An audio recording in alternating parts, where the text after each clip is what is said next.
안녕하십니까. 2월 넷째 주 글로벌 시황을 말씀드리겠습니다. 지금 글로벌 시장에 오미크론 금리 인상 이런 큰 악재 외에 지금 대두되고 있는 것은 우크라이나 러시아의 그 전쟁, 일방적인 침공이라고 볼 수 있죠. 돈바스 지역의 그 루간스키나 도네츠크 공화국을 러시아에서 승인하면서 두 공화국에서 피해를 많이 보고 있기 때문에 요청을 했다. 그런 구실로다가 우크라이나를 전면적인 침공을 했습니다. 우크라이나 입장에서는 좀 안타까운 게 1999년 이전에는 그 핵 보유 세계 3위였죠. 1800개 여기에 그 핵탄두를 보유하고 있었는데 ICBM을 포함해서 러시아하고 그 미국이 안전을 보장하겠다. 그래서 UN 안전보장이사회에서도 보증을 해가지고 러시아에서 요구한 대로 핵 폐기를 하고 러시아 쪽으로 다 이관을 하게 됐죠. 근데 만약에 지금 핵탄두가 그렇게 있었다면 이렇게 침공을 쉽게 하지를 못했을 건데 우크라이나에서는 UN 안전보장이사회나 그 미국 러시아를 너무 믿은 것 같아요. 결국은 지금 그 약속이 효력이 없다. 그래서 그런 부분 때문에 글로벌 시장이 급락을 하고 있습니다. 그래서 미국이나 유럽 나토에서는 제재를 한다고 하지만 경제 제재이기 때문에 러시아에서 그 부분을 미리 알고 있었던 것 같아요. 미국에서도 한 70% 이상의 반대를 하기 때문에 국민들이 반대를 하기 때문에 전쟁에 직접 투입할 수가 없는 상황이고 나토도 가입을 아직 안 했기 때문에 어떤 참전의 그런 구실이 좀 약하다고 보여집니다. 그래서 다른 부분보다도 일단은 이 부분이 두 양국의 대통령들이 만나서 나토에 가입을 안 한다든지 아니면은 원만한 합의를 해야 되는데 러시아에서는 푸틴의 입장에서는 친러시아 쪽의 정부를 수립을 하고 철수하려고 하는 것 같아요. 전면전은 쉽게 일어날 수가 없다. 지난번에도 언급했지만은 전면전이 일어났을 때는 정말 심각하죠.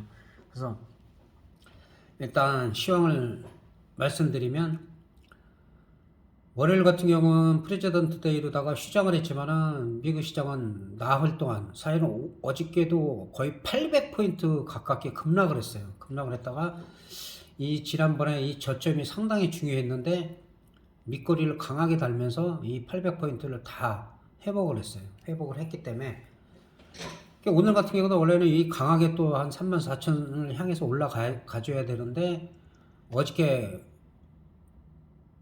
상당히 회복을 했기 때문에 오늘 같은 경우는 이 저점을 깨더라도 밑거리 달고 올라오느냐 그 부분이 상당히 중요한 시점입니다. 물론 러시아의 그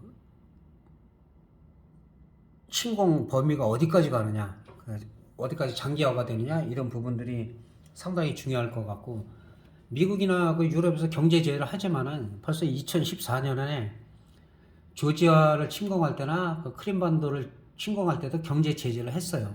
그런데 별 영향이 없습니다. 그래서 거기에 대비해서인지 몰라도 푸틴은 달러를 사용하는 걸 많이 줄여놨어요. 그래서 현재 외환 보유고도 많이 늘려놓은 상태고 어느 정도는 버틸 수가 있다. 러시아도 뭐 증시가 뭐 하루에 30%씩 막 하락하고 있지만은 아직까지는 견딜 수가 있기 때문에 이때 구소련의 재건까지는 몰라도 뭔가를 보여주기 위해서 기습적으로 뭐 미국에서 뭐 예측을 하고 있었죠. 전면적인 침공을 한다. 근데 거기에는 대응이 미흡했기 때문에 푸틴이 맘 놓고 구실을 만들어 가지고 침공을 한 상태입니다. 그래서 미국 시장 같은 경우는 어제 그 800포인트를 회복한 거는 상당히 고무적이다. 그래서 하락하더라도 미국 다우지수나 나스닥 같은 경우는 강하게 올라올 때는 강하게 올라오기 때문에 우리 시장하고는 좀 달랐는데 또 우리 시장이 이번에는 조금 선방을 했어요.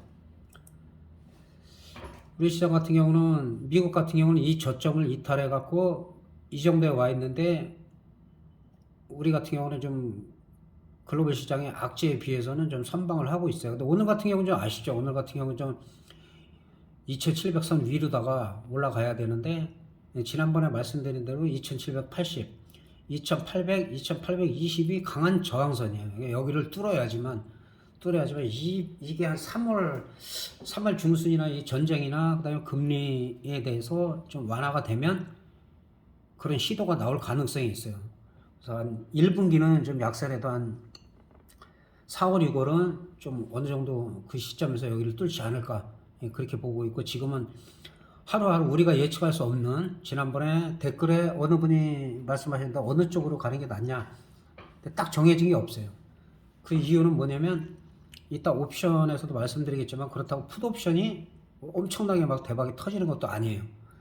그리고 콜옵션도 오늘 같은 경우는 한 4포인트 가까이 올라가서 뭐 100%, 200%는 충분히 갈 수 있었는데 오히려 프리미엄을 감소시켰다는 거. 예, 그런 부분은 선물 옵션 하시는 분들은 좀 참고를 하셔야 될 것 같습니다.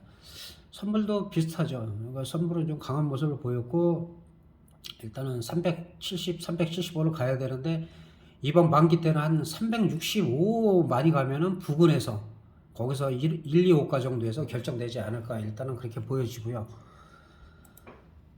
그 다음에 지금 현재 옵션 가격을 보면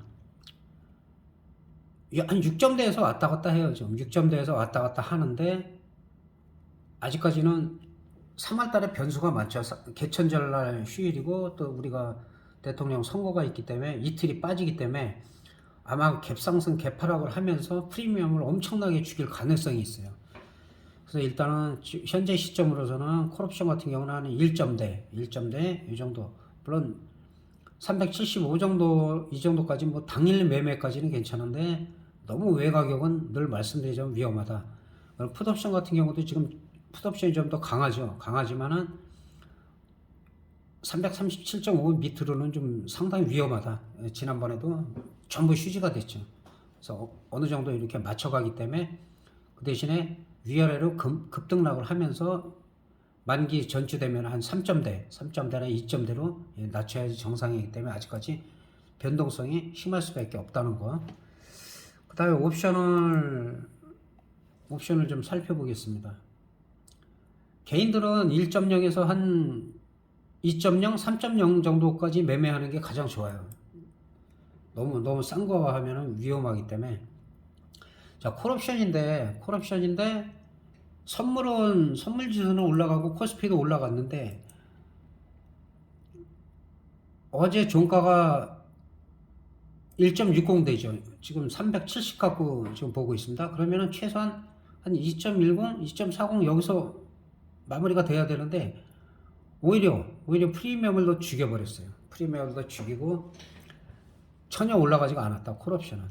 그래서 월요일날 같은 경우도 28일날 거래를 하고 또 1일날 휴장이에요. 그래서 그 휴장 끝나고 3일 그때가 상당히 중요하다.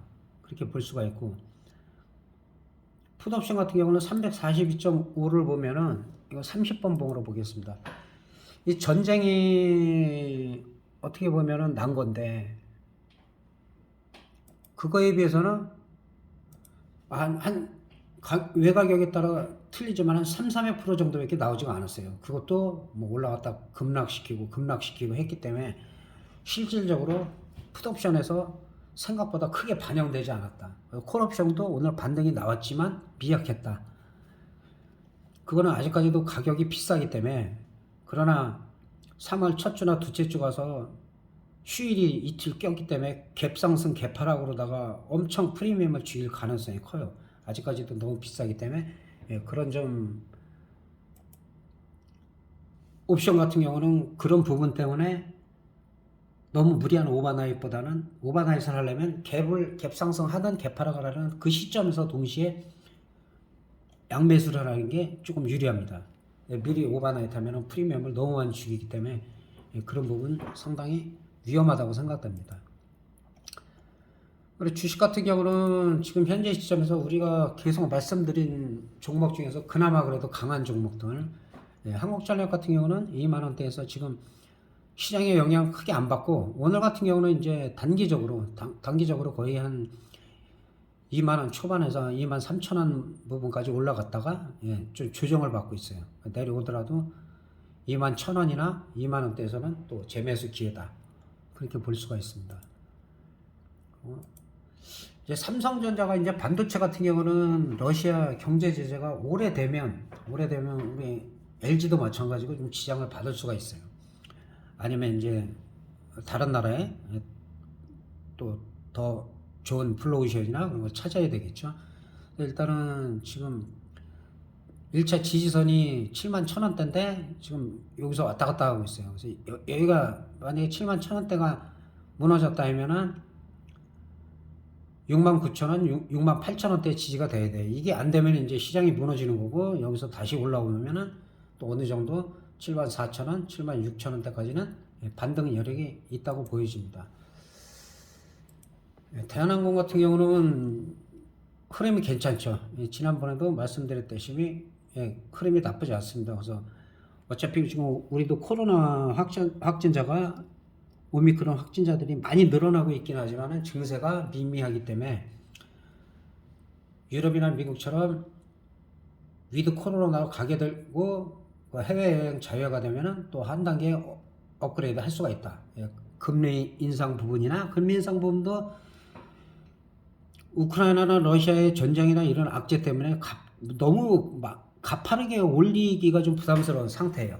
그거는 두고 봐야 되겠지만은, 그래서 그렇게 강한 그 금리 인상까지 하면은 또 시장이 충격을 받기 때문에 아직까지는 그런 부분에서 어저께 미국이 반등한 그 이유도 있습니다. 그래서 일단은 대한항공 같은 경우는 한 3만 1천 원 정도가 돌파돼야지만 뭐 3만 3천 원, 3만 5천 원까지도 볼 수가 있다. 근데 아직까지는 시장 자체가 나쁜 거에 비해서 선방을 하는 것이지 추세가 아직 나올 흐름은 아니다. 조금 더 조정을 며칠 더 받을 가능성이 있어요. 아직까지는 흐름이 나쁘지 않다는 거. 현대중공업 같은 경우도 지난번에 이 지점에서도 그렇고 괜찮다, 흐름이 괜찮다. 근데 지금은 이제 11만 6천 원대가 저항선인데 11만 한 3천 원대에서 지금 양봉 덧지를 달고 있어요. 그래서 밀리더라도 일단은 10만 원 초반이 지지가 되면 다시 갈 수가 있다. 근데 10만 원이 이탈하면 일단 관망해야 돼요. 9만 5천 원까지 빠질지 9만 2천 원대까지 빠질지 그럴 가능성이 있기 때문에 10만 원대 초반을 지지하는지가 상당히 중요하다. 오늘 같은 경우는 뭐 한 3.79% 올라갔으니까 그 무거운 종목으로서는 좀 선방했다고 볼 수가 있습니다. 카카오 같은 경우도 꾸준하게 요새 흐름에 비해서는 나쁘지가 않지만 일단은 10만 원, 여기보다도 11만 원대를 빨리 올라가야 돼요. 11만 원대를 올라가야지 그 다음에 13만 원, 15만 원, 2만 원 단위로 볼 수가 있다. 그러나 10만 원대에서 저항이 걸리면 또 다시 바닥을 확인하러 내려올 수가 있기 때문에 지금 완만하게 올라가는 거지 아직까지 추세 상승이 나오는 건 아니다. 오늘 같은 경우는 뭐 한 4%대 올라갔으니까 나쁘지 않죠. 거의 5% 가까이 올라갔기 때문에. WKMG 같은 경우는 지금 상태에서 보면 쓰리바닥이에요. 홈마머데이서의 3천에 해당되죠. 하나, 둘, 셋. 근데 중요한 거는 51,800원이나 5만 5천 원대가 돌파가 돼야 돼요. 그래야지 그 다음에 6만 원, 6만 4천 원대까지 볼 수가 있다. 근데 만약에 47,600원 저점을 이탈하면은 이거는 쳐다보면 안 돼요. 갖고 있다가도 물량을 일단 줄였다가 더 빠져서 바닥을 만들었을 때 재매수하는 게 좋습니다. 연휴 잘 보내시고 28일 이번 달 하루하고 그 다음에 3월 달에는 3일절하고 대선 이틀이 빠지기 때문에 변동성이 더 심해진다. 갭상승이나 개파락이 심하게 하기 때문에 좀 주의를 할 필요가 있다. 그리고 지난번에 제가 그 영상에서 현금화를 미리 말씀드렸을 거예요. 그래서 일단 현금화해 갖고 단타로 짧게 가거나 아니면은 우량주들 장기로 조금씩 소액씩 모아가는 전략이 좋아 보입니다. 이것으로 2월달 시황을 마치겠습니다. 감사합니다.